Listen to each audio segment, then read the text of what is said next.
Май айының ылық күнлерінің біріде Қазақстан ұйғырлары тор телевизиясының тәхіраты ұйғыр нахиясыға yol tuttu. Қолжа yolu деп аталған bu yolдың адам айығы үзілмейді. Çünkü bu yoldan ata-boğularımız qidimi zamandan at harbu haydap ötken. Bu çeti Almuta, bu çeti Qorğasqı taqşıdı. Şoңлашқа köpnü görgen adamlar Lavar yazısıq kelgende ixtiyarsız tartıp 1918 жылқы ату пajiyası da biguna ölüp ketken ata-boğularımızın ruhuğa tavap qılışıdı. Бұл оқиға 1918 жылы осы Лавар елді мекенінде болған. Қаншама адам жазықсыздан жазықсыз құрбан болды. Осы қанқұйлы жылдардың оқиғасын, оның жазықсыз құрбаны болған адамдардың есімдерін мәңгі ұмытпай, оларды әрқашан есте сақтау, ақтаңдақтар ақиқатына тереңірек мән беріп ұғыну бүгінгі ұрпақ парызы. Лавар наиболее сильно пострадал от карательных акций красноармейцев. В селе было истреблено население около 2700 человек. Погибшие не были захоронены и даже не закопаны, а лишь присыпаны землей. Останки подвергались негативному воздействию атмосферных явлений. Их безжалостно топтали своими копытами домашние животные. Нередко по ним ходили люди. Сейчас могильник приведен в порядок, огорожен. Байсейіт Сартоқайдың өтіп, ұйғыр нахиясыға етіп келдік.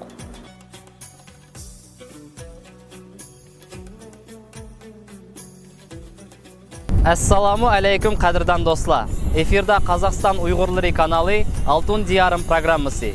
Bugün biz Қазақстандaki Uyghurlar en koyuq orunlaşkan makanlarının biri, talantlıq şair yazgıçılarımız, alımlarımızın eljuti Uyghur nahiyasiga mehmanga keldik. Қайырлы күн, қымбатты достар.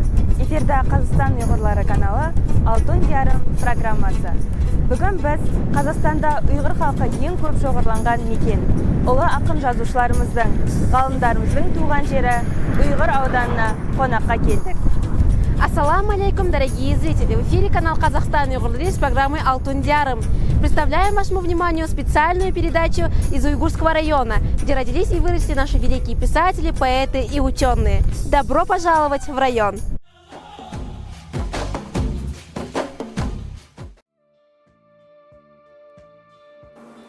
Uyghur nahiyası bizni kucaqlayıp qarşı aldı. Yer şaraiti güzel, Ketmen tağının qarğaylıq etekleri, süp-süzük bulaqları, yıqımlıq havası, çarın erenlik beği kanyonları, Qaradala ısıq su arşanları, bay ösümlük canvarlar dünyası, nazugum tarixi önküre oxşaş təbiət baylıqları bilen vilayet, cumhuriyetli emas, belki jıraq yaxın əllərdən keldiğən səyahətçilər, mehmanlar bilen dəm alğıçılarını özgü cəlb qılıdı. Məlum ki, nahiyə ahalisini Qazaqlar bilen Uyğurlar təşkil qıldı. Dini, dili və tili bir qeyrindaş xalqlar bolğan bizge heç qandaq tərcüman kerek emas. Qazaqlar Uyğur tilida, Uyğurlar Qazaq tilida bemalal və erken sözleleydi. Уйгурский район расположен в юго-восточной части Алматинской области, в предгорьях Заилийского Алатау, в пределах между Кетменским хребетом и равниной Илийской впадиной.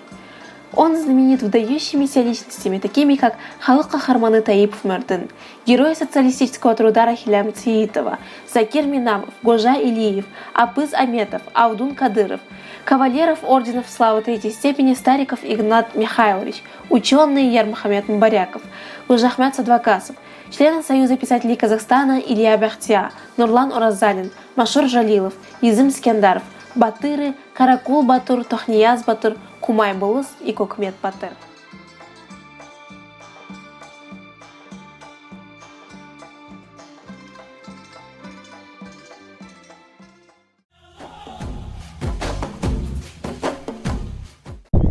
Assalamu alaikum, hürmetli görermenler. Efirda Қазақстан Uyghurları kanalı Altun Diyarım programmasi. Bugün biz icadi top bilen Uyghur nahiyasının merkezi bolgan Çonjisıga kelip oturumuz. Qidim merhamet.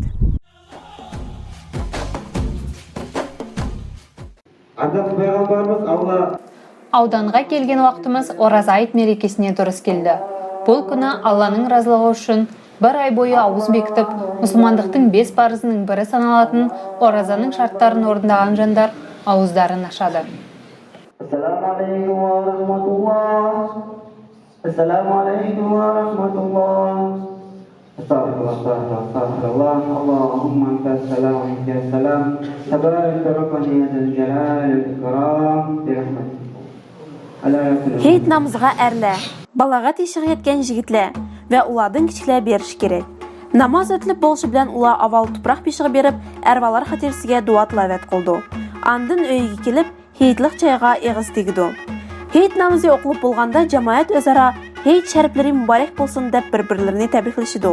Andın atiganlik çaydan keyin qo'lim qo'shna va urug' tuqqanlar uyga heyitlash, ularni tabriklash boshlandi.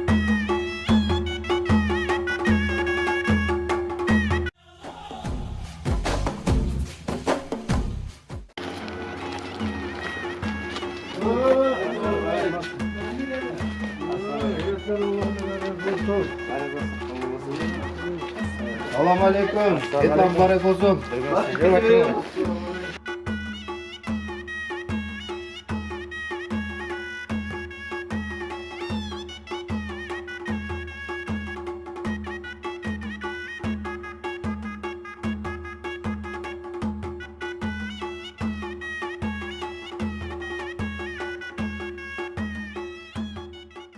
أعوذ بالله من الشيطان الرجيم بسم الله الرحمن الرحيم والضحى والليل إذا سجى ما ودعك ربك وما قلى وللآخرة خير لك من الأولى ربنا آتنا في الدنيا حسنة وفي الآخرة حسنة وقنا عذاب النار برحمتك يا أرحم الراحمين. الله أكبر.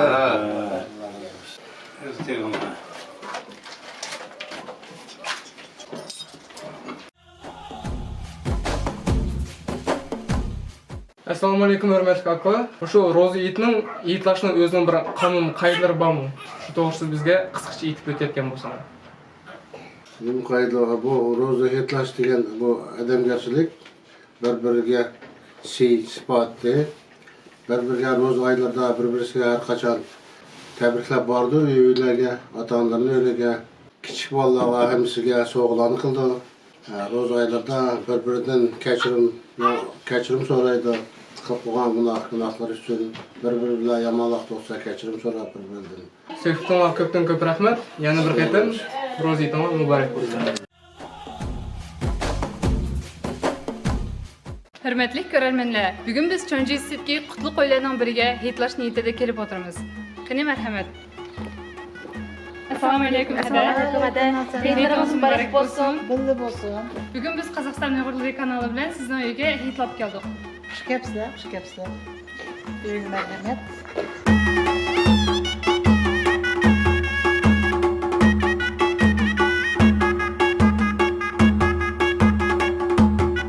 Mana bizniki hitayamga tayyorligimiz her yili her qachon biz hitayamlarni mana kutib olamiz. Namozni keyin butun qo'shnilar hitlab kirdi. Her qachon mana bizning qo'shnilar shuna naq turamiz bir-birimiz bilan.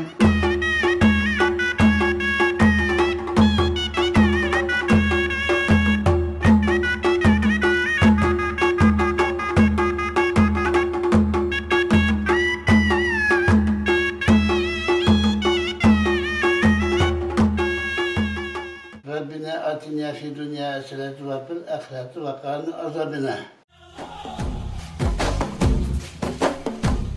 Құрметті дос сияқты көршілерім, біз мінеке көп жылдан біз көршіміз. Әр кезде біз бір-бірімізбен ынтымақта тұрамыз. Балаларымыз бір-бірімен кішкентайынан мінеке мен шөбере сүйдім, Аллаға шүкір. Балаларымыз әр кезде бір-бірімен ойнап жүреді. Барлығы бірін-бірі жақсы таниды бала шағамыз. Сіз бізде бір көңіліміз қалған жері жоқ. Көршілер өте тату, тәтті тұрамыз. Uyghur nahiyasının halkı, maştaq apılarımızdan təlim tərbiyə elib, yaşavatqan adamlar, bugünkü gündə hər qaçan maştaq sizlər oxşaş kelgan memonlar bormi, hammasının xizmatida. Hürmetli görermenler, Uyghur nahiyasının halkı şunçilik mehmandost ki, her bir öyünün işigi içik durdu. Ассаламу алейкум, қыздар. Ассаламу алейкум. Ейд мүбәрәк болсын. Рахмет, бірге болсын. Немшке беріп тұрсызлар. Құш кепсізлар. Келіңа. Жұқыры.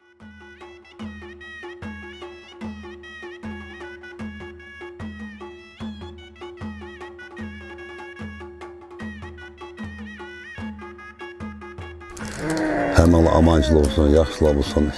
Amin, Allah'a. Өздеріңіз білесіздер, қазақ халқы ежелден көшпелі халық болып саналады. Сондықтан қазақ халқының негізгі тағамдары ет тағамдары, сүт тағамдары болып саналады. Қазір көріп отырғандарыңыз сіздердің беш бармақ. Беш бармақ негізінен еттен және қамырдан жасалады. Енді бұл тағамды білмейтін адам жоқ шығар деп ойлаймын. Ал келесі тұрған сүт тағамдары ірімшік және құрт. Құртты енді ол білесіздер, сүт тағамы, сүтті ашытып, айран дайындап, айраннан қатықтан тұз қосып, кептіріп жасаған. Тұз әрі бір шетінен дәм берген, және бір шетінен ежелден бізде тоңазытқыш деген болмағандықтан жаңағы тағамның дәмі бұзылмас үшін қосқан. Ірімшікті енді жеке өзім дайындап көрген емеспін, бірақ кішкентайымнан әжемнің дайындағанын көріп өскен қызбын. Ірімшікті ең алдымен сүтті сауып алып келіп, қазанға құяды да сәл жылтып барып, оған арнайы ұйытқы, алдын ала дайындалған ұйытқыны қосады. Ұйытқыны қосқаннан кейін ол бірдемде жаңағы сүтіміз ұйыды. Ұйығаннан кейін оны біртіндеп қайнатқаннан жаңағы сары су бөлек, қою бөлек шығып, содан ірімшік дайындаған. Uyghur халқы милли таамларға бай. Бүгінгі дастарханымызды мысалға алдырған болсақ, роз хейтті міндетті түрде біз жіт таярлаймыз, жіт салымыз. Оның екен жозының бәрекеті болған нан болыш керек. Қазір бұл жерде дастарханда 3 түрлік нан тұрды. Тону нан, буғдай нан вә пети нан. Шындақла біз саңза, самбуза қатарлық пішіріқларын таярлаймыз. Майғы таярландыған. Оның бөлек біздің дастарханымызда болдырық манта, холық нан, жұта нан дейміз бәзді, көш нан, пөре қатарлық тағамларымыз қойылған. Бұның әмісі ұйғыр халқының милли тағамларға ятыды. Асасен біз бұл тағамланы әтияз бәсілде, яғни бахар бәсілі таярлаймыз. Немешке десек, әтияз бәсілде күде еңден үніп чықыды ерден. Шыңлашқа біз мұшы тағыдан өскен күдәдін мұшындақ милли тағамларымызды таярлап, ақ дастарханымызға егеп мехман күтіміз. Мейрамдарыңыз құтты болсын. Алла амандық берсін, жылда осындай жақсылықтарға, қуаныш мейрамдарға кездесейік. Дастархандарыңыз тек қана қуанышқа келсін, еліміз аман, жұртымыз тыныш болсын. Осылай сіз біз болып араласып жүре берейік. Сіздердің құрметтеріңізге Дәулеткерей Шығайұлы атамыздың көрі бол деген тапты.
Сәлеметсіз бе аға, өзіңіз туралы қысқаша айтып өтсеңіз.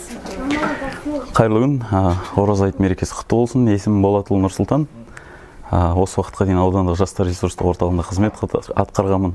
Бүгінгі таңда аудандық мәдениет үйінде әдіскер қызметіндемін. Аудандық маслихаттың ең жас депутаттарының бірі болып келемін. Жалпы осы Шонжа ауылының тұрғынымын. Осы. Ұлтаралық достық туралы не айтып өтесіз? Енді біздің аудан 87 жылдан аста тарихы бар үлкен, ең басым бөлігі қазақ пен ұйғыр ұлтының мекені ғой. Сол себепті ұлтаралық достықты біздің аудан насихаттап келе жатыр десек қателеспейміз. Себебі екі ұлт өкілдерінің бір-бірімен тату тәтті өмір сүріп, сонау ата-бабаларымыздан бері құда жекжат болып, дос жаран болып, көрші олаң болып, жақсы өмір сүріп келе жатыр. Сол достықты әрі қарай жалғастырушы мына біз жастар болғандықтан, жалпы көп ұлтты мемлекет ретінде осы ұлтаралық достықты үлкен бір дәріптеуге ең басты негіз біздің ауданымыз деп ойлаймыз. Осы ауданның ерекшелігі туралы айтып өтсеңіз. Ауданымыздың ең бірінші ерекшелігі еш жерде жоқ, мынау екі ұлттың көп шоғырланған аудан деп есептеуге болады. Одан кейін ерекшелігі кез келген жерге біз мақтанып, еш тайсалмастан, қорықпастан айта аламыз. Осы қазақ пен ұйғыр жалпы басқа аудандарға болсын, басқа мемлекетке болсын, біздің ауданымыздың атынан осы достықты дәріптеу үшін, достықты көрсету үшін екі ұлттың мынау мәдени болсын, экономикалық болсын, саяси болсын, жалпы жағдайларымен біз өз-өзімізді көрсете аламыз. Одан кейін жалпы ауданымыздың ерекшелігі барлық бүкіл әлемде тек қана екі жерде орналасқан шарын шатқалымызбен мақтанамыз, ыстық суымызбен мақтанамыз. Мынау 100 жылдық тарихы бар ерен тоғайымызбен мақтанамыз. Одан кейін енді тағы да қайталап айтуға болады. Бүгінгі күнде әлеуметтік желіде, теледидардан көріп жатырмыз. Көп ұлт шоғырланған аудандардың өзара келіспеушілігі тағы да сол сияқты дүниелер болып жатады.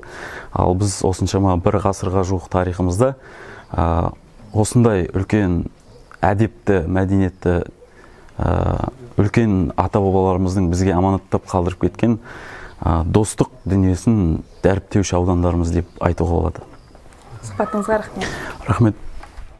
Ассаламу алейкум, hürmetli сабирім. Сіздің ойыңызша мұшу ұйғыр нахиясының ең асаси алахидлігі неме деп ойлайсыз? Мұшынға өзіңіздің ойыңызды айтып кеткен болсаңыз. Ассаламу алейкум. Өз аңлағы мәлум, Қазақстанда 130-ден ошық этнос милләт вәкілері hayat кечірді.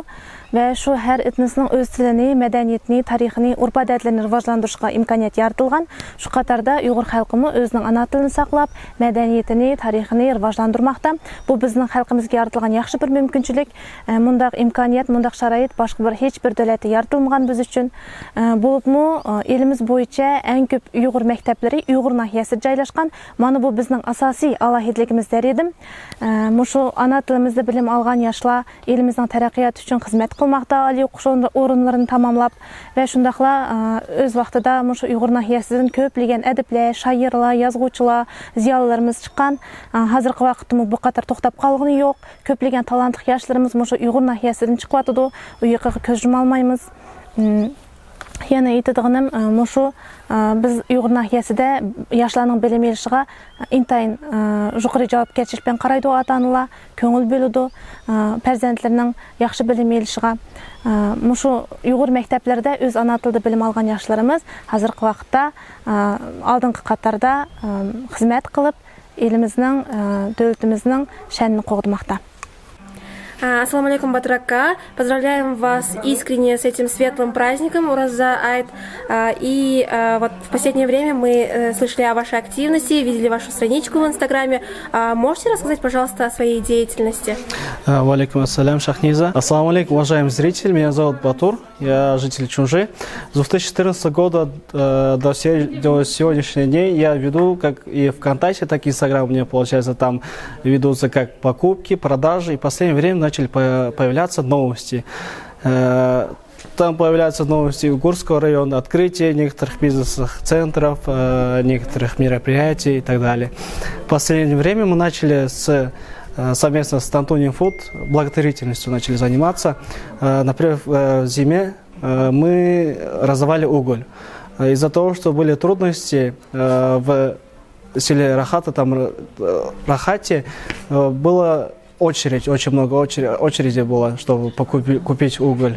Там люди стояли 3-4 дня, и из-за этого мы начали помогать людям, из-за того, что у нас были связи там. Также из-за того, что из-за развития нашего Чунжи, Уйгурского района, мы думаем еще больше развивать, так как благодаря МПСу, место под солнцем, группе, Чунжа намного развилась из-за того, что там легко стало покупать, например, что-то, если вы ищете что-то, вы там находите быстро, или же продать свою ненужную вещь, или чтобы развить свой бизнес. А также мы вот в последнее время хотим открыть такой бизнес, как Акель. Например, доставка еды, продуктов, питания, там, еще других вещей, чтобы помочь нашим пожилым людям, которые не могут пойти там, в магазины или на базаре, чтобы купить. А мы там сделаем. Ассаламу алейкум, Гүлфидада. Сізге сауалымыз депутат болған асамы, яки блогер болған асамы? Валейкум ассалам. 2016 жылы Уйғур нахиясы мәслихат депутаты болып қызмет атқырдым. Қызмет атқырған чағыларымда мен көпшілік халықпен зич мунасабатта болдым. Қолымдан келгенше барлық ішланы яштым деп ойлаймын. Халқының көңілден шықтым деп. Азырым болсымы, өзімнікі ана тілді ипмейін атқан блогымда көпінше халқының көңілден шықш үшін сұрақланы қойды. Директқа күніге 10-15 сұрақланың ішінде өзімнің пәкат ана тілді сөзлеш вә өзіміздің милletimiz, сәнетimiz, ана тіліміз тоғырсыда көп көңіл бөлме. Мұшындақ шарайт яртып беріп атқан Қазақстан вәтініміз халқыға көп рахмет етқым келді. Мен өзім ана тіліні мәктәпні бүтәдім. Илья Молотов Бәхтияр намыдыки жұқыры оқыш орны дөләт тіліда заң факультетін бүтәдім. Оныңды кейін іш мабайындық келсем, мұшы депутатлық қызмет атқырған маңға қолап қуатлап ярдан бәген ақылырымға, әділерімге көп рахмет етіме.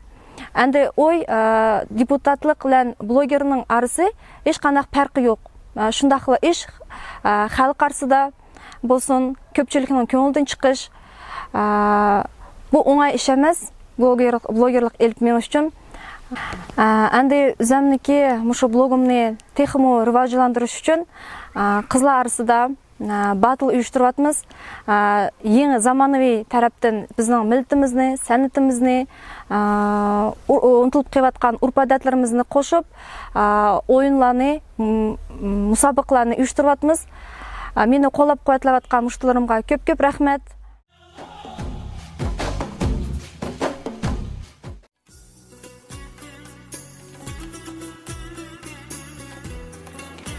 Kona Avrupa adetlerimizge muvafık heyit meyrimizde kabirstanlıkka kirip, dünyadan ötkenlerin ruhi bağışlap dua kılışını afzal gördük. Uyghur nahiyasının merkezi bolgan Chonjiyisida körneklik şairimiz İlya Molotov Bәхтияр depin kılıngan. Kıska bolsumu manalı hayat keçirgen milli şairimizden bizge kaldırgan qadiriyetleri bebaha. Әр халықтың мақтан тұтар, өзгелерге үлгі ұстар ақындары болар анық. Қазақтың сүйікті халық ақыны Мұқағали Мақатаевтың жан досы Илья Бәхтияр ұйғыр халқының дарынды сүйікті ақыны. Бар ғұмырын шығармашылыққа арналған дара тұлға бір жанрбен шектелген жоқ. Оның шығармашылығы махаббат лирикасы, азаматтық лирика, сатира, балалар поэзиясымен жылдар бойы жаңарып отырды. Ұйғыр әдебиетін өзінің терең философиялық ой, лирикалық сезім, сан алуан өлеңдермен байытқан және де оның жаңа балдаққа көтерілуіне себепкер болған талантты ақындарымыздың бірі Илья Бәхтияр. Mən Uyğurның qədimki İlyasımən, tavlısıqan, özərsə xuş qiyasımən, danışmən eməsmən, bıraq əl üçün ömrünü pida qılar ziyasımən.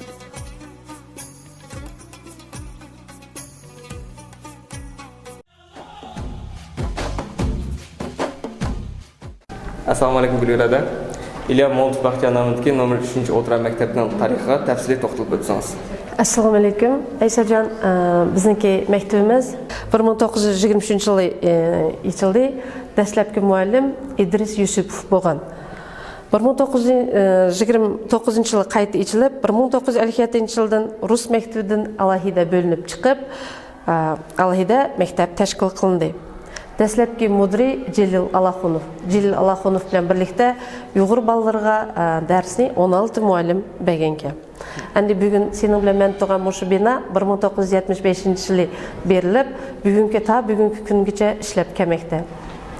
Бүгінгі күнгіче нәтчілеген алтын бәлгі үміткарла, ұшчумкарла болып, алахида үлгідіке шахадат нәмінге аяқлаштыған оқушыларымыз yüzләп чықты деп мақтын алаймыз. Мәктәбіміздің намы 1992 жылы Cumhuriyetlik Ministrlar Kabineti tərəfindən qarar elinib, şunun nəticəsində namı Илья Бәхтияр namıға müyəssər oldu. Məktəbimizdə bugünkü günlükdə 86 müəllim oxuculara dərs verib kevatıdı. 566 оқуғычы һәм тәйірлік сыныпта 60-ға якын оқуғычы тәрбиеленіп кеп атмақта. Әнде мұшы мәктәптікі оқушыларының ұқтықлары ақыда етіп өтсіңіз? Мәктәбіміз оқуғычылары әр жылы әң асаси нәрсе бір тұташ милли тесттен яқшы балларын еліп, жұқыры оқушы орынларда өзірінке біліміні сынап кәмекте. Бұл біздің ұстазларынке әң али ұқтықларымыз деп есаплаймыз. Шындақла оқушылар бейішланған әр жылғы өтіліп атқан республикалық, вилаятлік, нахиялік көріклерді оқушыларымызға орынлан епкәмекте. Биылғы оқушы жылда біздіңке республикалық дәрежеде еліп берілген Хабибуллаева Гүлсәрәм етекшілік қылған зерде ilmi ішла байықшыда оқушылары Таип Ақбар білен Резайдинов Ильярла вилаятлік байқашта 3-ші орынға мүйәсәр болды. Әнді Илья Бәхтияның 90 жылық тәвәлудығы бейішланған республикалық эссе байқышыда Ляля Арзиеваның рәхбәрлігітке Талинова Злаля деген оқуғычымыз 3-ші орынға мүйәсәр болды. Нахия көлемінде өткізілген олимпиада, көрік байқашлада мектебіміздің 25-ге якын оқуғычы мұшы оқушы жылда мұкапатлық орынлаға мүйәсәр болды. Шындақла мұшы оқуғычыларымыздың ұқтықларыны бағалап, ұстазларымызма чәтті қаға ері жоқ. Ұстазларының ішчеден әң асаси ұқтықларымыздың бірі мектеп мұдыры Шырзат Эйсаджан оғлы Бабаханов вә ұйғыр тілі пән мұғалімі Нұрызға Захирам Тұрсыновна биылғы оқушы жылда сахават медалінікі сахиплары болып аталды. Ақбарова Санабар инглиз тілі пән мұғалімі республикалық тәуелсіздік тұғырым эссе байқышыда 3-ші орынға мүйәсәр болды. Әнді биыл көрнек шайырымыз Илья Бәхтиянның 90 жылық тәвәллүдік екәлігі әмімізге мәлім. Әнді шу мұнасабатта өткізілген чара тәдбірлер хақында айтып өтсеңіз. Әлбәттә, біздіңке мәктебіміз Илья Бәхтияныңки 90 жыллық тәвәллүдіне әң дәслепкілердің болып, дағдығылық нишанлап кәмекті. Мәктебіміз ішінде әр бір сыныплада оқушыларының көріклер өткізілді, сынып сағатлау өткізілді, мектеп ішілік оқушыларының талантларını байқаш көріклері өткізілді. Әне нахиялік планды болса, әң асаси өткізілген біздіңке республикалық ұйғыр этномәдениет мәркізі Абай Намытке педагогикалық университетінің қоллап қоятылышы, біздің этномәдениетінің қоллап қоятылышы білән біздің мектебімізде эссе байқышы өткізілді. Һәм біздің нахиядың шыққан 14 оқуғычы республикалық байқашқы yollanma еліп, шу едін 2 оқуғычымыз яқшы ұтқылаға етіп келді біздің мектептің. Әнді нахиядың болдыған болса 4 оқуғычымыз Илья Бәхтияның көрігіден республикалық 4 мұкапатлық орынны еп келді. Шындақла біздің мектебімізде әң асаси байқашларының бірі Илья Бәхтия оқушылары. Илья Бәхтия оқушылары 4 турдың туды. Бұныңға нахиядеке 24 мектеп, яғни ұйғыр тыллық сыныплар бар мектеплердің оқушылар қатнашты. Оқушылар өзірінің 10-дан аттық шиырларыны образлық, чырайлық оқып беріш махарты, өзірінке шиыр езіш қаблеті бағаланды. Мұны мұшының оқшаш тапшырымлан орылап, яқшы ішчарлар ұйыштырылды деп еталаймыз. Мұны мұш ішчарларда 10-ші әсініп оқуғычысы, біздің мектептің оқуғычысы Нариманова Алина баш мұкапатқа еге болды. Шындақла, яна біздіңке волейбол турнирі, Илья Бәхтияға аталған волейбол турнирі біздіңке спорт залды өткізілді. Оныңға нахия бойынша барлық мектеплер қатнашты. Мұны мұшы едіма біздіңке жігітлер командасы 1-ші орынға мүйәсәр болды. Күні 9 май idi. Илья Бәхтия. O күні жұрт өйлерге кірмеді. Таң атқанны, күн шыққанны білмеді. Дадыларын күткен көдек балалар, yolға қарап көзінімі өлмеді. Илья Бәхтияға арнап өз ijadımdan senin bilen maqtınıman degan şiir yazdım. Mana muşu şiirimni sizlarga o'qib bermoqchiman. Senin bilen maqtınıman. İlya buva senin bilen maqtınıman. Şiiringni o'qib şatlanaman. Bugungi ulug' to'yingdaman. Şiir aytib hammaga maqtınıman. Do'stlarga sovg'a. Ko'p yoshning biri bo'lib elimdan o'sgan edim men erkin checheklab. Do'stlarga sovg'a etdim şiirimdan. Tergen yemiştin temni tartsun dep. Жығып жүрген дүниясыны тойғыдап, төкіп етіді мехман кәлді өйгідеп, десаң әгер түшенместін бұл қандақ, Bilip koyğun Uygur degen muşundaq. Şairlarni hürmetlanla, silanla. Yaxşılıqlar şairlarda taralğan. Şairlarni ayak asti qılmanlar. Şairlarni adamlardan yaralğan.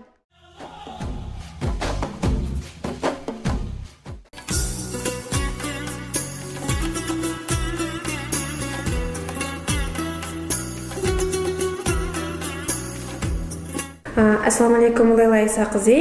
Бүгінгі күндікте өзіміз 5-ші мектептің тілектері болғашқа шынақ бәқірініп аяжалынып кеп отырмыз. Әнде мұшы мектебіміздің тарихыға тәпсілей тоқтылып етсіңіз. Ассаламу алейкум.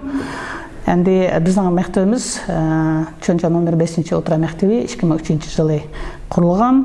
Оқыш тілі ұйғыр тілі. Бұл мектепте 250 оқуғычы бүгінгі күн 250 оқуғычы білім алды. 57 muallim hem 18 küçük hizmetkarlar işleydi. 2003 жылы номер 5-ші Чонжа отыра мектебі деп құрылған. O жылы мектепте менің білгенімше 180 оқуғычы 33 muallim bilen başlayan diyorduk. Endi muşu 20 жыл мабайында оқушыларның саны көбейді, muallimларның саны көбейді. Мектебімізде қазір 250 оқушы білім алды. Әнде әр қадынақ мектебінің білімдергахынан көрсеткіші оқуғычыларда, ұстазларда деп етіміз. Мұшы оқуғычыларның, ұстазларның ұтықлар білән бөлішіп етсіңіз. Әнде ұтықлаға тоқтылыған болсақ, мен ойлаймын ки біз бәқтілік, сәбі башқы әлде ұйғыртылық мектепте жоқ. Ол біздің елімізде бар. Ол болсын біздің Қазақстан Жұмhuriyeti'нің біздің халқымызға, милләтімізге беріп атқан бір мүмкіншілік. Şu мүмкіншілікне милләтіміз дұрыс пайдаланып, ана тілік мектепке балаларымызны, перзентлерімізні беріп, өзіміздің тілімізні, мәдениетімізні, әдебиетімізні сақлап келіш. O her bir Uygur'un borcu деп hesaplayma. Endi mektemizge to'xtalgan bo'lsak, utuqlarımız nahayt köp. Ahirki 5 yılda etip ketken keldi. Altın belge ega bo'lgan o'quvchilarning soni ko'p. 3'den, 2'den, 4 o'quvchidan altın belge ega bo'lib tamamladı. Endi bizning o'quvchilarimiz boshqa maktabning tilaklarining qatorida milliy bir tutash testga qatnashib, yuqori ballaga ega bo'lib, oliy o'qish o'rinlarida student bo'lib ataldi. Misalga keltiradigan bo'lsak, nahiya bo'yicha bir tutash milliy testda yuqori ballan olgan Xusurova Naylam, Aysajanov İlyas degan o'quvchilarni atag'im keldi. Shundaqla bizning faxrlanadigan tilaklarimiz bor. O hazır özünü tanıtқан Tamadadayımız Mansurov Ümit, Osmanov Ramil, Xusurova Nailem, Alayeva Dana. Siz özünüz mü bizim mektepnin faxrlanadigan o'quvchilarimizning biri. Ondan başqa bizning balalarımız түрлік өткізіп атқан іс-шараларға дайым қатнышып, жұқыры орынларға ega болды. O атап өтсек, яна президентлік олимпиадаға біздің мектептің қатнышып, кішкі мектеп болсы ма, ішкі оқуғычымыз ашу орынларға ерішіп, о Марленова Лейли, Айсаржанова Шадияна, ола Hazır Назарбаев намлық грантқа ega болды, һәм vilayatта 2-ші орынға ega болды. Яна vilayatlıq олимпиадаға қатнашқан, биыл ақырғы 2 жылын алған болсақ, hukuk pənindən İzizova Aziza degan qızımız qatnashib 3-chi o'ringa ega bo'ldi. Undan boshqa yana Ayqanot olimpiadasiga qatnashgan o'quvchilarimiz Maratova Umida, Davletova Dilmira, Sadiqova Almira degan g'olib bo'lib atalsa, 1000 bala milliy olimpiadasining eng atab o'tgan Marlenova Leyli, Aysajanova Shadiyana, undan boshqa Askarova Kamila, Hasanova Nailem, Hasanova Nazirem, Davletova Dilmira, Davletova Dilara, İzizova Aziza, Abdullaeva Kamilem ismli o'quvchilarni atag'im keldi. Bizning maktabda sport zal yo'q bo'lsa-ma, sportga qiziqgan, o'zining ulushini qo'shgan yana bir o'quvchimiz Osmanov Ramil, u dunyo yuzidagi chempionatga qatnashib 3-chi o'ringa ega bo'ldi. Shundaqla Respublika ve vilayatlık arma wrestling'den qatnashgan 2 o'quvchimiz bor. O To'xtaxon Ramina, Jalilova Irada ulama daim 1-chi, 2-chi, 3-chi o'rinlarga ega bo'lib kelyapti. Яны итеп үткетігінен біздің мәктебімізде актовый зал жоқ осыма, біздің сәнетке қызғырған оқушыларымыз айтып көп. Оларның дәлел болып, шиқында біздің атақлық сәнеткар Жалелова Феруза, Бахтияр Имран, оларымыз именно ұйғыр мектеплердегі талантлық балаларны еніқлаш мәқсіде өткізген кастингқа біздің ұсулчыларымыз, нақшчы қызларымыз, ләпәрчі жігітлеріміз қатнашты, һәм республикалық фестивальға жоланма алды. Ол болсыма біздің мектептің ұтықлары деп ойлаймын. Енді малымлақ тоқтылып өтедіғамысаң, район бойынша өзінің 33 мектептің ішінде республикаға өзінің іш тәжірибесі білен бөлішкен математика пәнінің мұғалімі Хизбакиева Рабиля Маскаровны итқым келді. Ондан башқа ең кеткен лайырлық олимпиадаға құқық пәндің оқу үшін таялап 3-ші орынға ерішкен тарих пәнінің мұғалімі Садыкова Ранагүл Ибайдуллаевнаны, республика бойынша өткізген біздің атақтық шайырымыз Илья Бахтияның 90 жылға бағышланған байқашқа Даулетова Дильмира сымлық оқушымызды қатынаштырып, 3-ші орынға ие болған ұйғыр тілі білен әдебиет пәнінің мұғалімі Абдрахманова Бабаханова Шадман Руслановналаны атап өткім келді. Найт яхшы, әнді білімізге бүткіл ұйғыр халық үшін бейіл Илья Бахтияр жылы етіп мейтсақ болу, ченки көрнекілік шайырымыз 90 жыллық тәбәуді нышанланмақта, шымына сөптен мектеп ішіде қандақ чәрді бірлі ұйыштырылмақта. Әлбәттә, бізма мектебimiz кичик болсыма, яны бір етіп кете, Илья Бахтияр шайырымыздың 90 жыллыққа бейгішлап бір нәтчі жыланы уже өткездік. Ол болсыма, мұшайқын арда біздің малымларның арсыда байқаш өткізілді, чоң бір кәч өткізілді. Үйеде малымлар өзірі ішкі топ болып, өздерінің біліміні сынап өтті. Найты қызық өткізілді. Осы шара ұйғыр авазыда yorық көді. Малым hayat sunmak okşaydı. Hayat Həmmimizni tasqaydı, birsi külüb, birsi şıqlab qaqşaydı. Bəxt digən kəlməydiken özüdün, ətin alım hayat şundaq oxşaydı. Hayatım məngü, olatdı baxar, dostlar ötküdək körügi bolsam. Muhabbetim var, tuğulğan əlgə, yağmuri bulup kökersem deyle, bergen jütünü arç mürəmgə. Eğir dinəstin, kütərsəm deymən. Muhabbetim var, tuğulğan əlgə, arman qılmən küni bolsam da, meni götürüp, çoğun tılğan yergə, söylettir bizgə, bölük bolsam da. Tuğulğan əlgə, muhabbetim var, mən müəssirdim, türügi bolsam, hayatım məngü, olatdı bahar, dostlar öküdək, körügi bolsam. Әнді мәктебімізде оқушылар арасында қазір ашу Илья Бахтияның 90 жылға бағышланған бір мүшәйра өткізіліп жатыды. Қазір бір биология кабинетіде оқушыларны үйістіріп қойған дедік, как раз ашу мүшәйраның бір үзіндісіне көрішке тәкліп қол мәселені. Тәклібіңізге рахмет. Біз шуаққа барайлы. Mana bir yıl körneklik şairimiz İlya Bəhtiyanın 90 жыллық təvəllüdü. Cay-caylarda Nahiye, Layet, Cumhuriyet dairesi de söyümlük şairimizin bağlı kördegen işçilikler uyuşturuladı. Bu işçiliklerle bizim mektebimizin oğulcularımı bağlı tanışladı. Ona delil üstü de Cumhuriyet piyasada tutulgan edebi dostluk, ebedi dostluk mavzusu eser bayılışığa mektebimizin 9. sınıf okuyucusu Davlet ve Dinler'e katmışıp mukabbat 2. oranda erişse, Şairnamdaki mektep uyuşturulgan bu şairge 8. sınıf okuyucusu Abdullayeva Kamil'a katmışıp 2. oranda erişti. Elbette bunlar işçiler bizim mektebimizin ötüladı. Məxsus reji tüzülüp, şu rejiga asasında okuyucular arası challenge'lar uyuşturuldu, eser bayışı uyuşturuldu. Ötken haftada bolsa Millet Fəxri İlya Bəhtiyan mavzusida ustazlar arasında çoğun müsabaqə uyuşturuldu. Bu müsabaqəyə qarab İlya Bəhtiyan faqat o'quvchilar tərəfindən emas, shunaqla ustazlar tərəfindən söyümlük şair ekanligining aniq guvohisi bo'ldi. Endi mana bugun biz o'quvchilar arasida she'rlar tarjima mavzusida mushoira o'tkazayotdik. Shu mushoiraga kelib qolibsizlar, bir o'quvchimizning she'rini tinglashdik. Baharım. Bunu mening baharim go. мен күткен. Сеғінішім, қалығычым, сән көклем. Ұхлап ятқан ер беліні бошытып. Керілсінші, чексіз дала, кәң өлке. Туған ерге көз салсаң, қарығыны мұны тұрған терекке. Анжытның дәрғімі бөлекте, ерді әмәс бәлки оның томыры, тұрған оқшаш білім мәмді жүректе. Мұқамлар яңрыды инсанның дылыда, мұқамлар яңрыды азатлық еліда, мұқамлар яңрыды яңрайды мәңгіге, ұйғырның, өзбекнің, жүрекнің дылыда.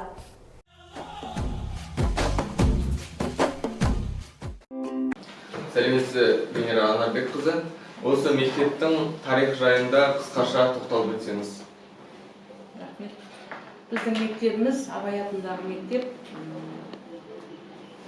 700 оқушымен, қазір 90 мұғаліммен оқу жылын биыл бастап отырмыз. Себебі 2013 жылы қолдануға берілген жаңа мектеп. 2021 жылы Абай атындағы мектепте Абай атамыздың 175 жылдық мерейтойына байланысты Абай атындағы мектеп атағын алдық. Мектебімізде жаңа ғимарат болғандықтан жаңа жабдықталған кабинеттеріміз өте көп. Робототехника кабинеті бар, жаңадан жабдықталған химия кабинеті, компьютерлік кабинеттер. Балалардың барлығына материалдық жағдай өте жақсы жабдықталған, балалар оқуға өте үлкен мүмкіндіктер жасалған. Мектебімізде жетістіктер көп емес, мектепте балаларымыз халықаралық жарыстарға, облыстық, республикалық олимпиадалардан орын алып, үлкен жетістіктерге жеткендіктен 21 жылы біздің мектепте гимназия сыныптары ашылды. Біздің мектебімізде жетістіктер өте көп, оқушыларымыз халықаралық жарыстардан орын алған. Республикалық олимпиадаларда орын алған, аудандық жарыстарда біздің мектептердің оқушыларының 50% орын алып, үлкен жетістіктерге жетуде. Мұғалім ұстаздарымыздың да бәрі жоғарғы білікті, 50% жоғарғы курстан өткен. Олардың барлығы оқулардан, конкурстардан мұғалімдарымыз аса шеберлікпен орындар алып жетістікке жетуде. Мектебіміз жақсы ғимаратта орналасқандықтан әр кабинет қазіргі заманауи талапқа сай жабдықталған. Сол кабинетте оқушыларымыз оқиды. Бұл жерде айтып кететіні, бізде тек қана Абай атындағы мектепте қазақ мектебі деп аталғанмен өзге ұлттың балалары да көп оқиды. 80-нен аса ұйғыр ұлтының балалары оқиды. Ұйғыр ұлтының балалары да өте жақсы оқиды. Жетістіктерге жеткенге осы мектепке үлкен үлесі бар. 90 мұғалімнің ішінде 17 мұғалім ұйғыр жаңағы ұлтынан, олардың да жетістіктері өте жоғары. Біз осы ұжымда тату тәтті барлығымыз бір кісідей жұмыс атқарып келе жатырмыз. Ауданымызға, облысқа, республикаға қосып жатқан үлестеріміз аз емес. Мен Абай атындағы орта мектептің 11-ші А сынып оқушысы Қапшықали Заңғар. Абай Құнанбаев, өлсем орным қара жер сіз болмай ма? Жүрегімнің түбіне терең бойла, мен бір жұмбақ адаммын оны дойла, соқтық бала, соқпасыз жерде өстім, мыңмен жалғыз алыстым, кінә қойма. Жасымда албырт өстім ойдан жырақ, айлаға, ашуға да жақтым шырақ, ерт ояндым, ойландым, жете алмадым, етек басты көп көрдім елден бірақ. Ой тигелі, тимеді ер көзіме, сандалмамен күн кешкен тимезіме, өзі ермей, ерік бермей, жұрт қор етті, сен есіртке, тыныш ұйықтап бақ сөзіме. Ішім толған, у мен өрт сыртым дүрдей, мен келмеске кетермін түгіндемей. Өлең шіркін, өсекші жұртқа жаяр, сырымды тоқтатайын айта бермей.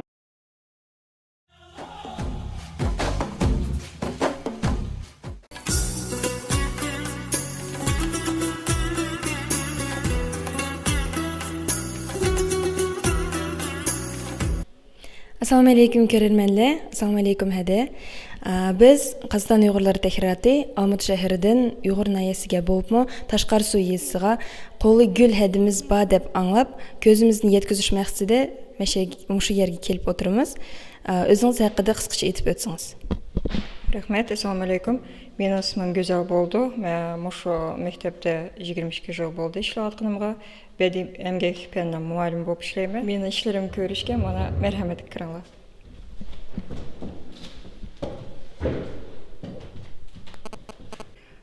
Bu yerде bu meni iş орным. Bu yerде biz балалар bilan өзіміздің мұшы қол өнерлерімізді мешеде үйреніп шығамыз.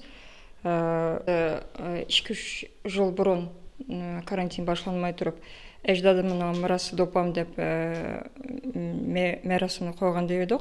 Шуныңға біз мұны ішке юған допыны ұстазларымыз бе ясыған деп едік. Бұныңға біздің ясыған қаражатларымыз үнчілік нұрғымды сақым болды. Кәткіне пәкәтлі картондан алдық, оны кен рәхләні, нәқішләні чаплап, машындақ бір чоң мәрәсімі үйшті. Сәлеметсіз бе, Берік Тұрлыбекұлы. Осы Тасқарасу орта мектебі туралы қысқаша айтып өтсеңіз. Жалпы Тасқарасу орта мектебі бойынша айтатын болсақ, біздің мектебімізде 96 мұғалім жұмыс жасайды, 583 оқушы білім алып жатыр бүгінгі таңда.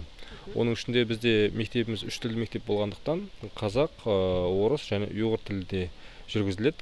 Мектеп жетістіктеріне келетін болсақ, жалпы оқушыларымыздың жетістіктері өте көп. Бүгінгі күнде біздің ерекшелік бір жағдай, ауылымыздың көп ұлтты ауыл болғандықтан оқушыларымыз жан-жақты білім алуда. Себебін айтатын болсақ, бұның бір дәлелі ретінде көптеген оқуларда, мысалы Мұқағали Мақатаев, Илья Бахтия оқуларында және Ілияс Жансүгіров деген оқуларында оқушыларымыз биік дәрежелерге, жетістіктерге, орындарға иеленіп отыр. Оның ішінде жаңағы біздің ұлттарға қарамастан, қазақ ұлтына қарамастан, орыс ұлтына қарамастан және ұйғыр ұлтына қарамастан оқушыларымыз бірдей тең дәрежеде қатысып келе жатыр бүгінгі күнде және жүлделі орындарға ие болып жатыр. Сұхбатыңызға рахмет.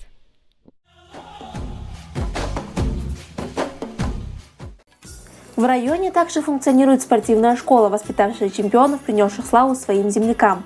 Среди них Ушуров Армия Сидикович, участник спартакиады народов СССР по многоборью, чемпион Казахстана, рекордсмен по бегу с барьерами на 110 метров. Жалилов Мулукшан Максимович, заслуженный мастер спорта, многократный чемпион Казахстана по ушу-сандо, серебряный призер мира, чемпион Азии, чемпион мира среди профессионалов. Жалилов Алик Максимович, мастер спорта международного класса, серебряный призер чемпионата мира по тайбоксу, двукратный призер Кубка Елухан по ушу-сандо, чемпион РК по самбо, трехкратный чемпион по рукопашному бою, серебряный призер чемпионата Азии по ушу-сандо. Тохтахунов Имит Тохтасунович, вице-президент Федерации фриспарринг, заслуженный мастер спорта, неоднократный чемпион РК по ушу-сандо, шестикратный чемпион международного турнира «Кыргыз-Жер» среди профессионалов по свободному спаррингу, серебряный призер чемпионата мира по тайбоксу, чемпион открытого чемпионата мира среди профессионалов по ушу-сандо, бронзовый призер чемпионата мира по ушу-сандо среди профессионалов. Тохтахунов Пархатжан Тохтасунович, мастер спорта международного класса, неоднократный чемпион Казахстана и Киргизии по ушу-сандо, кикбоксингу и муай-тай. Хамраев Шатлашан Туйгунович, мастер спорта международного класса, неоднократный чемпион Казахстана по кикбоксингу и ушу-сандо. Ишибаева Раушан Заутбаевна, казахстанская пауэрлифтерша, серебряный призер летних Паралимпийских игр 2016 года в Рио-де-Жанейро. Хамай Рахматян Мансурахунович, пауэрлифтер-паралимпиец, участник летних Паралимпийских игр 2020 года в Токио. В Уйгурском районе активную деятельность ведут образовательные учреждения, дающие среднеспециальное образование, в числе которых Политехнический колледж, многопрофильный инновационный колледж и медицинский колледж Аяжан. Работает больница, которая всегда готова помочь жителям района.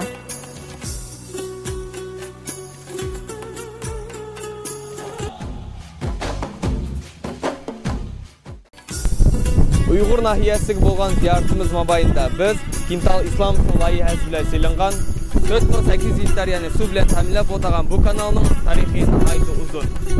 Kintal İslam özünün mütəxəssis, rəhbər və insan sübutidagi oliy xislatları tüpəyli xizmət pərləmpəylərindən nəhayət tez öyrənilən Uyğur fərzəndlərindən biri oldu. O 30 yaşlı Nahiyəlik Partiya Komitetinin ikinci, köp etməklə birinci katığı olub saylandı və top-doğru 10 yıl davamında Uyğur nahiyəsinə tərəqqiyatına bevasitə rəhbərlik qıldı. Aytmoq qalsan, bu qayrilish ichida Nokia to'liqsiz darajada o'zgardi. Uning har adam keyindan kulamas gul qoldirish kerak degan so'zini zamondoshlari yelimi tilga ilishidi. Marhumning so'zi bilan ishi naqadar uyg'un ekanligini isbotlaydigan yorqin misollar sonsiz. Shularning biri hozir o'zining ismi bilan atilishga boshlagan Aqto'be kanalining qizilishi. Bu haqiqatan nihoyatda nurg'un chiqim to'lab qolgan ish edi. Kintal Islamov unchalik aqchini birdan bo'lish qiyinligini oldin ola tushunib, kanal orqali qanchalik yer o'zlashtirishga, u yerda qanday ziraat o'stirishga bo'lganligini va uning davlatga qanchalik foyda keltirganligiga hammaning ko'zini yetkazdi. O'zi dastlab chelakdan uzum chiviqlarini akilib, hozirgi Shirin uzum sovxozining yerida ozg'ina suv bilan tirikchilik qilayotgan Emgak kolxozining brigadasiga tikib ko'rdi. Shu yerdagi dehqonlar bilan maslahatlashib, boshqa qanday ziraatlar yetishtirishga bo'lganligini aniqladi. O'ta qiyin kezdedi. Ol кезде мынандай infrastruktura жоқ. Осы әзіргі мынау ауылдардың көркеюіне, ауылдардың мынау өсуіне, экономикасының өсуіне, мәдениеттің өсуіне өте көп еңбек сіңірді. Әзір міне біздің аудан процветать етіп жатыр ғой енді, жағдай жаман емес. В основном сол кісінің еңбегі көп. Мынау төменгі зонада Нижнечунжинский каналды сол кісі менің әкем талай айтып еді. Аяғына киржу етіп құйып, геодезистер прокладып кеткенде сол кісі өзі бастап жүріп, Ұзынтамға шейін жаяу барып көрсетіпті.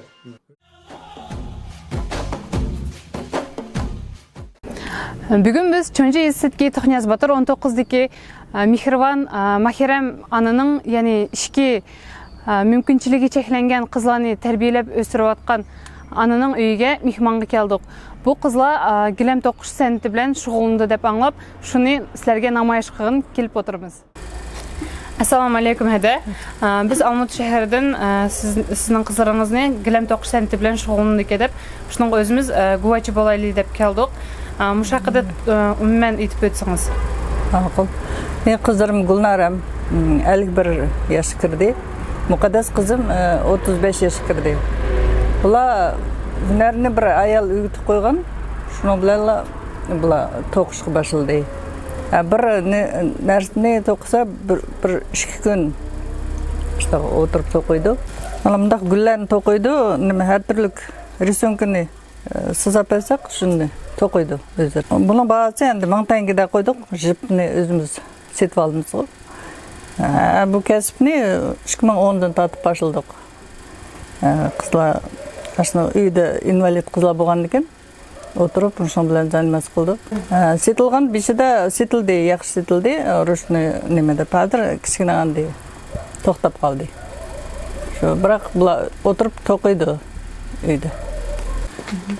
Бұл үстәлләге арналған, бұныңдың жоғарақ заказы білән яссақым болды.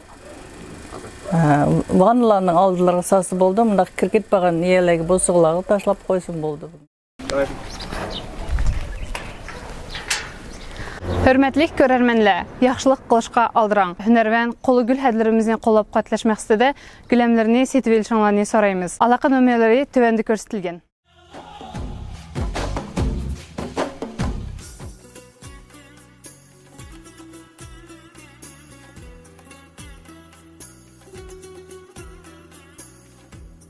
Алтай еттім қомышта, қомыш арлап күн түшті. Мән назукның бешіға, тағдын иғыр мұң түшті. Қадырдан көрерменлі, бүгін біз халқымызға кең тонылған қахырман қызымыз Назугум паналған өңкерге зиярет қылышқы келдік. Қыне, мәрхәмет. На подходах к знаменитой пещере Назгум, названной в честь легендарной дочери уйгурского народа, открывается величественный пейзаж. Великолепные горы, убеленные сединой, словно старцы сопровождают твой путь. В глубине одной из скал расположена одинокая черная от капоти пещера, молчаливая свидетельница последних дней свободы Назгум. Сохранившиеся следы сажи придают этому священному месту пронзительное ощущение печали и безысходности. Зловещую тишину внутри пещеры нарушают монотонные звуки падающих капель. Это слезы Назгум. Эхом отдаваясь одна за другой, они рассказывают правдивую и печальную, вместе с тем величественную историю Назгум. Назгум – одна из любимых героинь и поэтесс уйгурского народа. Она родилась в начале XIX века в городе Кашгар. Подлинное имя героини – Ханипагуль. За ум, доброту и красоту в ее сердце народ нарек ее Назгум. Назгум была дочерью Абдуллы, коменданта местности Артуш. Она была образована и обладала поэтическим даром. В начале XIX века в Кашгаре против маньчжурско-китайских поработителей вспыхнуло восстание, во главе которого встал Джахангир Ходжа. После жестокого подавления восстания мужское население было поголовно уничтожено, а сотни женщин и девушек маньчжурские правители переправили в долину Или, чтобы продать калмыкам в качестве рабынь, наложниц и жен. Среди них была Назгум. На глазах селян был убит ее муж. Сама она была продана богачу калмыку Шисану. Не смирившись со своим рабским положением, она бежала вновь. Поймав беглянку, маньчжуры вновь насильно хотели выдать ее замуж. В день свадьбы она убила новоявленного жениха и бежала вновь. Назгум после долгих скитаний попадает в горную пещеру недалеко от села Китмень, нынешнего уйгурского района Алматинской области Республики Казахстан, где ее по следам после первого выпавшего снега находит охотник Кульмат, который всячески помогает ей выжить, пока она вновь не попадает в руки поработителей. После 6 месяцев скитаний Назгум была поймана и по приказу маньчжурских властей всенародно казнена.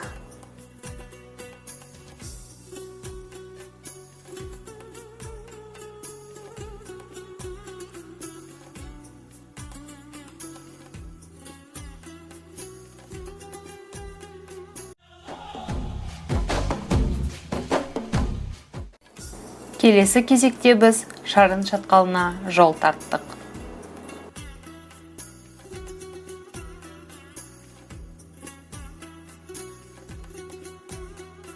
Yettisu hayvanatlar bilan o'simliklar dunyosi boy o'lka. Uni o'z kutumiga olgan Charin davlat milliy tabiiy parkida Sibir tog' tekisi ham eligi jaranglar makonlaydi. Tulkining bir necha turi qashqo'g'loq, bo'rmi ko'p. Qushlarning bir necha turini uchirtirishga bo'ladi. Bugun bizning top mushu ajoyib makonda. Qani marhamat. Шарын пайда болуы неоген кезеңіне тұспа-тұс келетін Тянь-Шань тау тарамдарындағы тылсым шатқал. Арайлы Алматыдан 200 шақырым қашықтықта орналасқан Шарынды ақштағы Гранд каньонмен жиі салыстырып жатады. Жергілікті аймақтың бедері жүйелі түрде өзгеріп тұратындықтан мұндағы жануарлар мен өсімдіктер әлемі өте бай. Олардың ішінде қызыл кітапқа енгізілген түрлері де кездестіруге болады. Шатқалдағы ерекше есте қаларлық нысандар қатарында Қамалдар аңғары, Шарын өзені, Тораңғы мен Шахан тоғайларын атауға болады. Шарын шатқал аумағында экопарк кешені қызмет етеді. Шатқалдың кереметін қызықтаған келушілер дәл осы жерде дәмді аспен әлденіп, өзен бойындағы күркелерде тынығып, қажет болса киіз үйлерде түнеп қала алады. Шарын шатқалы: Алып аңғарлар, Қызғылт қамалдар, Мыстан сайлар, Жалмауыз кемпір өзегі. Осы бір айрықша орын туралы айтылатын аңыз көп. Ақиқатын ешкім аршып ала алмасы тағы белгілі. Өйткені Шарын каньоны мына жер бетіне пенде баласының табаны тимей тұрып, миллион жылдар бұрын пайда болған. Өйткені кер даланың төсінен адам баласы 1000 жылдап кетсе де, дәл осындай ғажапқа толы әлемді жасаулары мүмкін емес. Оған тек бөлекше күш, миллиондаған жыл уақыт қажет. Шарынға барып өз көзімен көрген жан оның кереметін анық түсінеді. Ертегілер елінде яки бір ерте заманда қираған алып қағанаттың орнында тұрғандай күй кешетін рас. Неге дейсіз ғой? 7 ерімді суы бар, әйгілі Жетісудың орта бөлігінде 1000 жылдықтар жұмбағын ішіне бөгіп, даңқы алысты шарлаған Шарын жатыр. I'm from England and I'm staying in Almaty because my son lives and works there, and I have to say it's a very interesting and beautiful country, and coming across the plateau in a big car was a very rough experience but very nice, and coming here I think it's absolutely beautiful. The rock formations are very interesting, and I understand there used to be a river coming down here many, I don't know, thousands or millions of years ago. I can't say any more because I haven't looked over at the edge yet, but we're just going on down there. One thing I would like that you don't have is somewhere to get some coffee at the top. I'd like to say hello to all the Uyghur people living in this area and anywhere in Kazakhstan and anywhere else in the world. So a big hello to you.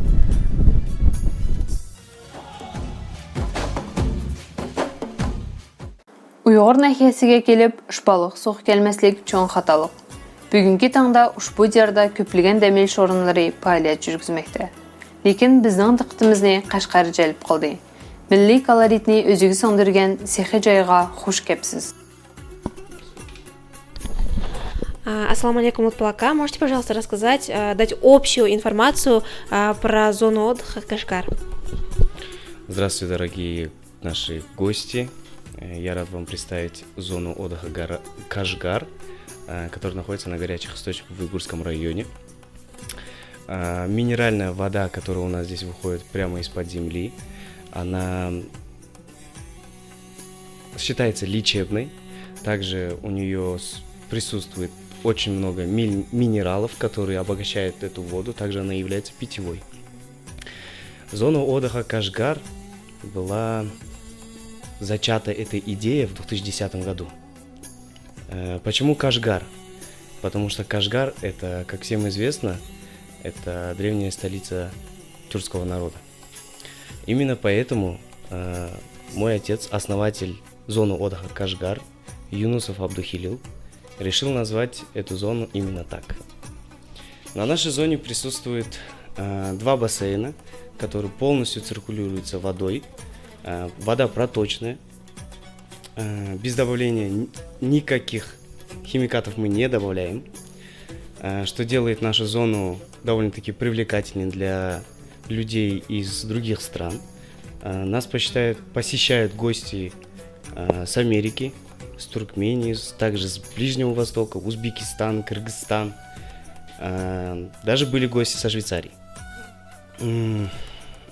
Дизайн зоны отдыха Кашгар был основан именно на тюркском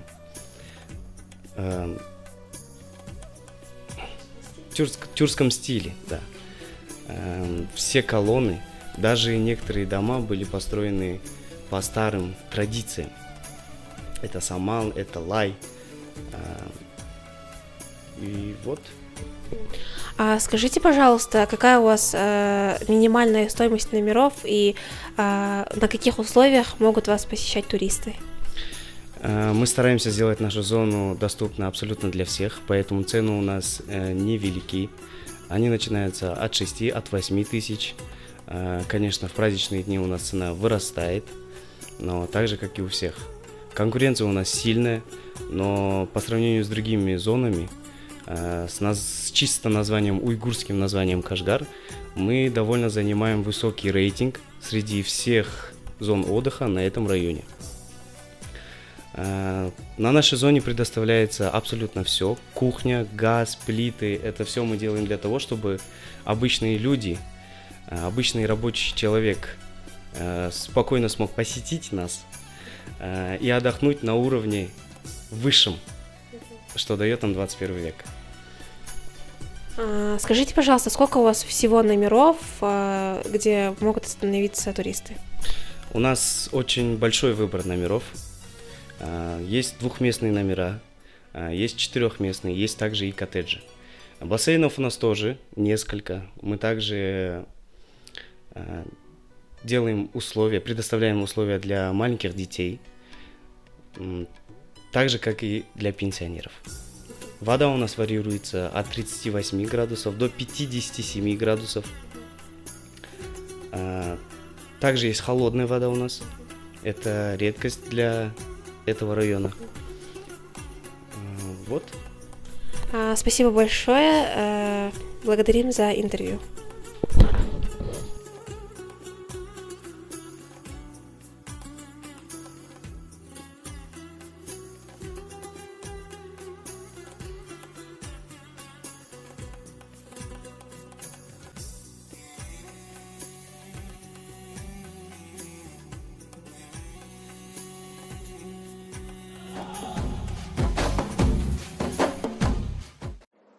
Уйгурский район порадовал нас своим необыкновенно богатым культурным наследием и оставил незабываемые впечатления.